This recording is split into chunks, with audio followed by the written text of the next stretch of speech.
Hello, my name is Sebbi, and welcome back to the coffee break in Minecraft. Today is Monday, October 15th, 2018. Monday, what a strange date for a coffee break episode. What is going on? What are we doing here? Why are we doing this? Well, I had a weekend away. I was traveling to Berlin over the course of the weekend because I attended a conference, and so I had no chance to record Sunday's episode of the coffee break, and yeah, that's the reason why we are now enjoying this super special Monday episode. That's fantastic, isn't it? I hope so. I really hope that this is fantastic, because I do have plenty of things to talk about. The conference was cool, and yeah, the great thing about this conference was that it took place in Berlin, so I was able to stay at my parents', and that's nice. This was really comfortable, and was a great weekend. The only downside of this conference was the fact that it was super stressful, so I had not really time to recover from my cold, and I'm still sniffy. I still have a slight sour throat. I still have a slight cough and slight headache. So yeah, it's not good. It's not all right. Not everything is fine, but yeah, nevertheless, conference was cool, and my talk was well received, which is also cool. So a lot of great things to talk about. My journey started Thursday late afternoon, so I did some home office on a Friday to get to Berlin in time and to reduce a little bit the stress of traveling and getting there. And so this was quite good and quite useful, because it allowed me at least to. Okay. Is it possible that Minecraft has an issue with the music? This is because we had this incident before that Minecraft was playing music. Suddenly we had this frame drop and the music stopped. Suddenly the music stopped, and now I'm quite sure we will have no music for the remainder of this episode, which. Oh, here we can really see some different biomes. We can see the transition between those biomes. That's cool. And speaking of transitions, I will also talk about transitions soon. But first, yeah. So stayed in Berlin on Friday already, which was good to have a little bit less stress doing final touches at the slides for my talk, so this was good.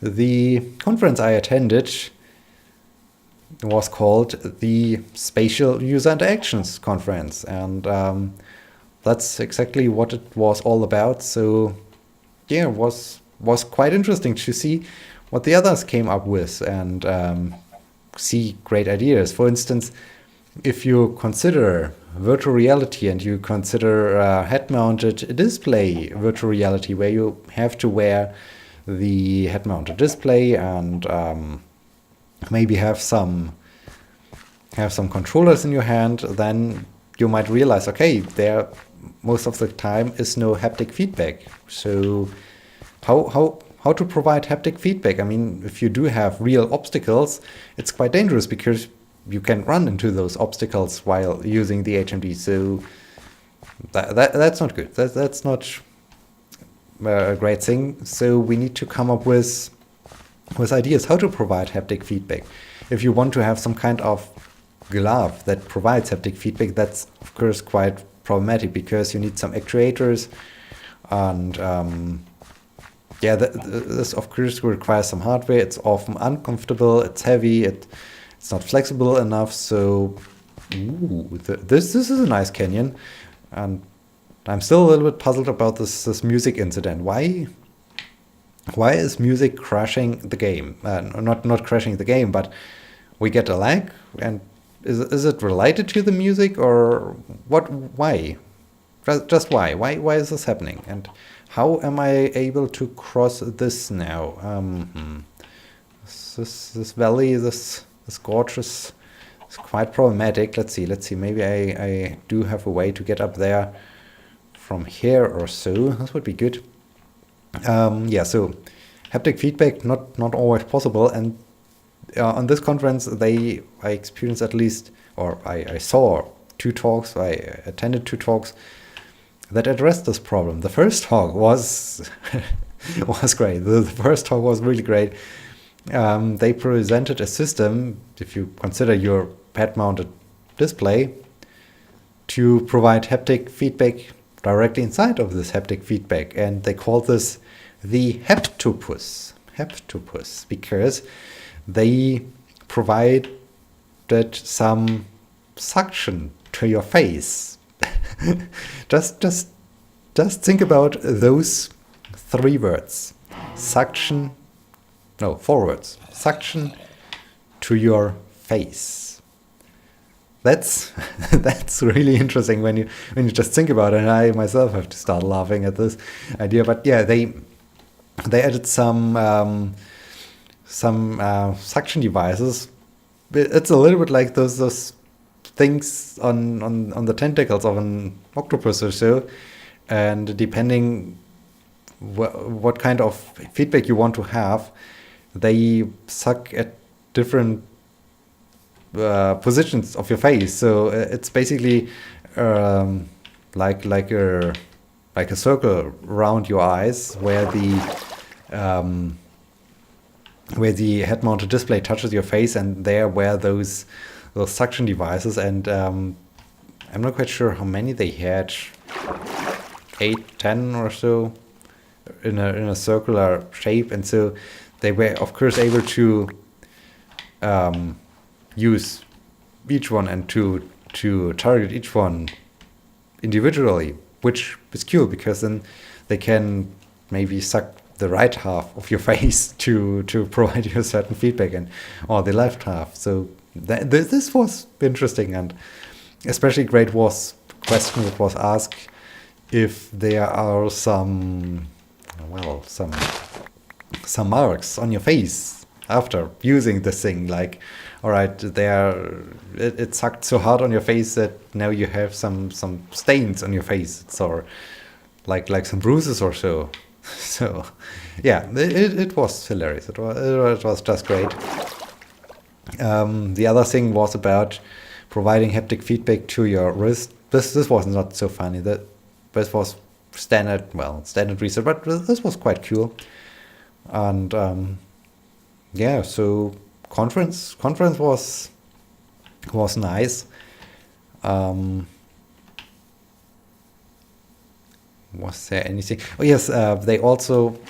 I tried this myself, and if you follow me on Twitter, you would have already seen some of those pictures, and you would already know what I was talking, or what I'm talking about, because I was also busy on the Twitters. I tweeted a lot of pictures I took during that conference, and I also took a picture of more or less dangerous thing, because one of the demos was about a slackline training system. They used the Kinect to basically track your position, your posture, and what you're doing. And so you had to stand on the slackline and do a certain motion, certain movement, and when it matched the what it expected the system, when the system recognized a certain position, then a timer started, and you were able to complete that challenge. So I tried this. Was super interesting. The only problem was that it hasn't really recognized all the postures I had. So yeah, this was why am I not allowed to to proceed in this general direction. That's not fair. We all the time have issues today with the environment. That's interesting. But yeah, so this was cool. Was a lot of fun. Unfortunately, hasn't worked out so well, but still, really great project. I really liked it. Was cool. What else? Were there some other great things? It's so hard really to remember after having experienced and having listened to 2 days full of talks. Things really start to mix up, and it's really hard to remember what each individual talk was all about. So yeah, I just try to remember highlights, and one of those highlights definitely was this suction to your face thing. So that's cool. That's really cool. Yeah, what was my contribution to this very conference? I will reveal the secret in the morning. So let's just go to bed and sleep. So my contribution was a project, an experiment I did last year already, which unfortunately was rejected as I submitted it to the VR conference. So we improved a little bit the experiment, did it again this year, and I think it was April, May or so. Submitted it again to the spatial user interaction, spatial user interaction? No, spatial. Dang it! We submitted it to the ZUI, and dang it, that's embarrassing. But yeah, we submitted it again. We got accepted. Yay! Pretty cool. And our experiment is about how you can transition between individual virtual environments. So basically, how can you transition from here, from the overworld to the nether? And this in virtual reality, so while wearing the head-mounted display. And I mean, here you enter the portal and you get this loading screen, and then you're in the new environment. This, however, would be super distracting. It would destroy the entire VR experience if you are visually immersed in Minecraft and then suddenly everything is black, or you see a loading screen or so. So you need some kind of metaphor, some kind of technique that allows you to transition between those two individual environments, so between the nether and the overworld. And we came up with 3 different metaphors. All of them had different characteristics, because we found out, or doing literature review, we found out that physical forms of transitioning are better than artificial ones. This means if you have to use your body, if you have to stretch out your arm, turn your body, walk, do something with your body, so have physical motion or physical activity, this is better than artificial, which just means pressing a button. So basically playing the game here in Minecraft, just jumping by pressing the spacebar or keeping the W key pressed to walk forward is an artificial interaction.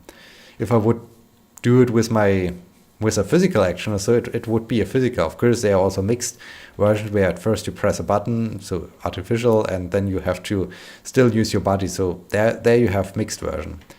And the next thing is the motion type, basically. So it can either be continuous, so the simulation never stops, or non-continuous. Non-continuous is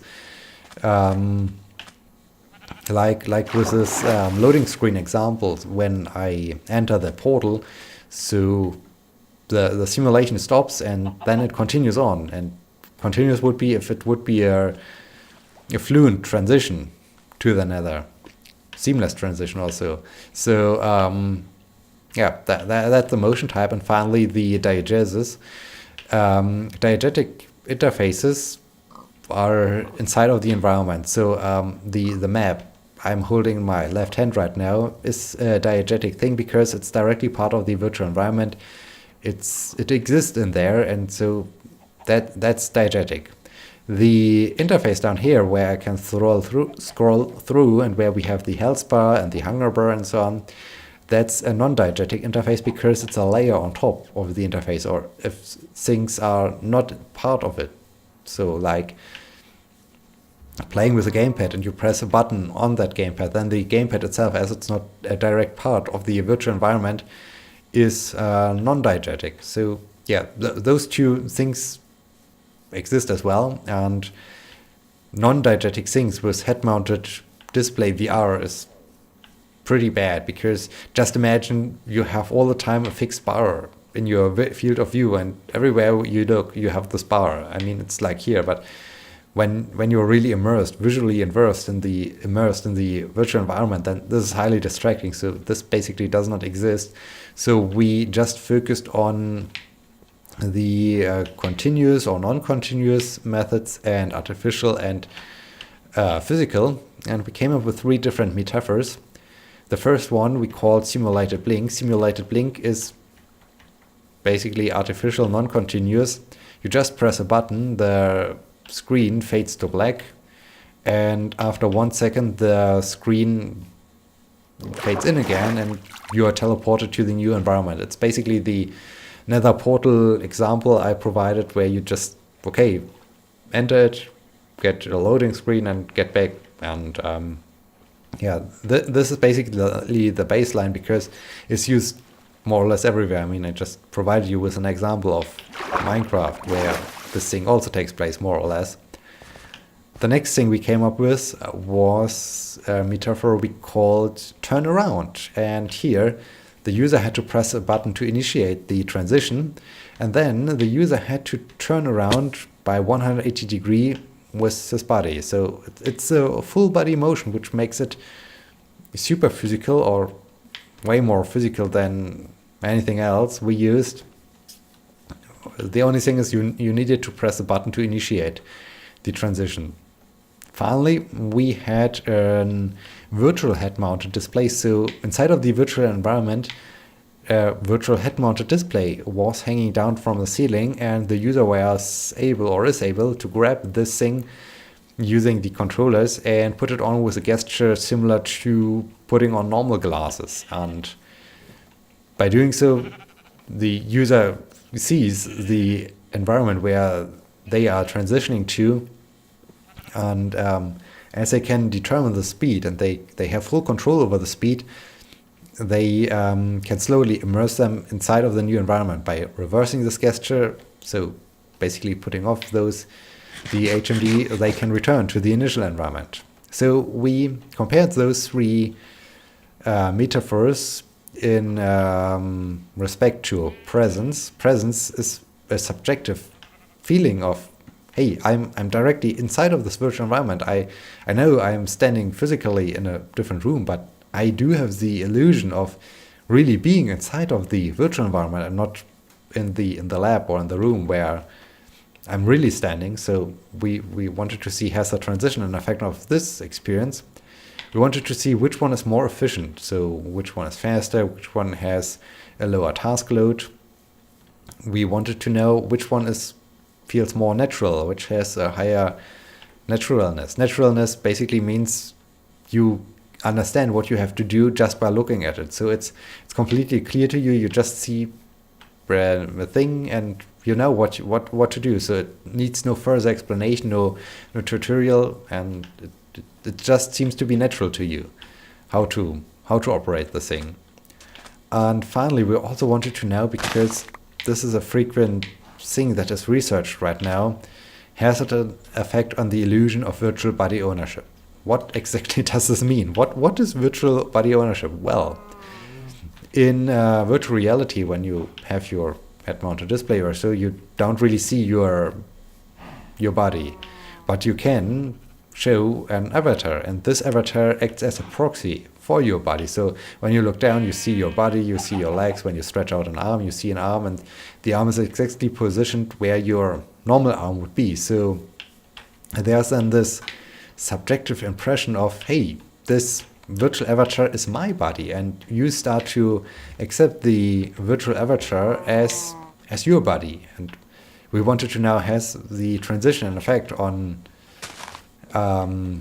this impression, on this illusion. And for this purpose, we had two different conditions. We either just displayed the controllers inside of the virtual environment, or we used an avatar, and for this purpose we used a wooden mannequin to display the user inside of the virtual environment. This then led to an experiment, very cool experiment.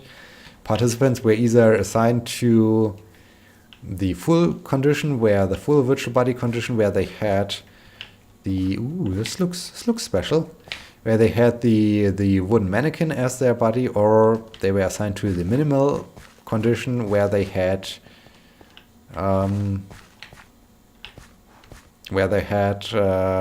just the controllers. Then they had to complete a task, so they had to transition between two individual environments. In one environment where three spheres they once touched, the spheres changed their color, and so with three spheres there was one color in higher abundance, so they had to remember that color, return to the initial environment where they had a console where they can enter this color, and thus complete the task. And so they had to repeat this task 7 times in a row for each transition, and then after each experimental task with one of those transitions, we asked several questionnaires, and we just evaluated their experience. And it turned out that the transition itself had no effect on the illusion of virtual body ownership, nor on the presence. So you can just interchange them, which is cool. However, the two that involved physical motion, so turnaround and virtual head-mounted display, were less efficient, because of course you had to at first stretch out your arm, put on those glasses, remove those glasses, or you have to turn around, and this of course took way more time than simply pressing a button to transition. And so they were less efficient, also because you had to move, or you had to use your body, stretch out your arm and so on. There was a higher task load, which was not really a surprise, so we expected that. But despite being significantly different, there was... oh, is this my mountain home?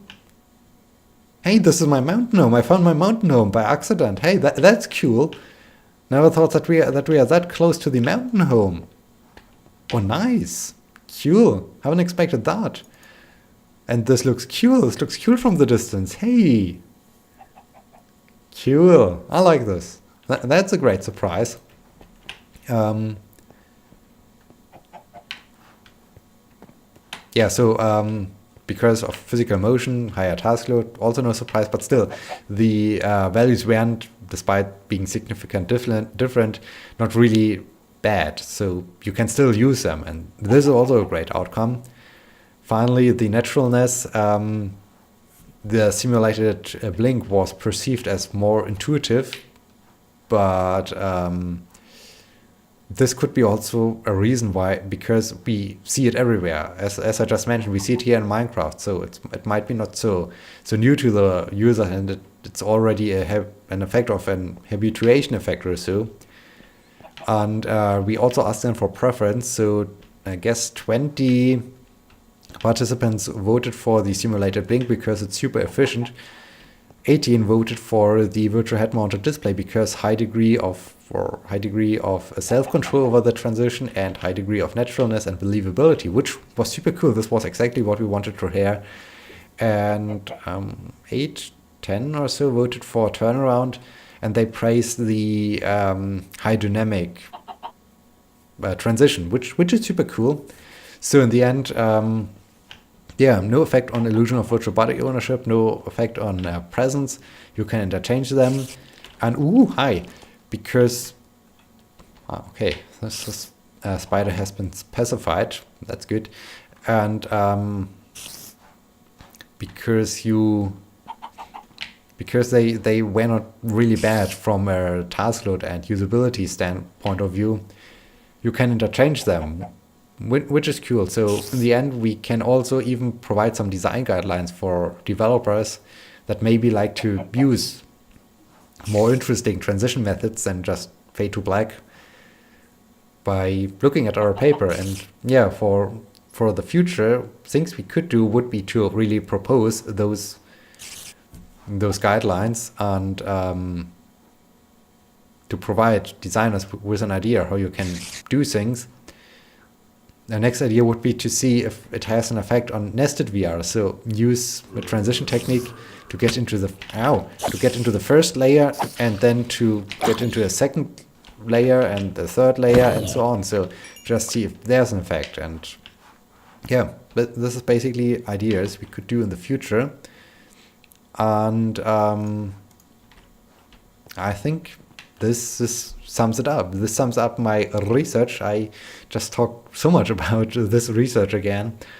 And yeah, I hope you enjoyed this very episode. And I hope I will see you again on Wednesday.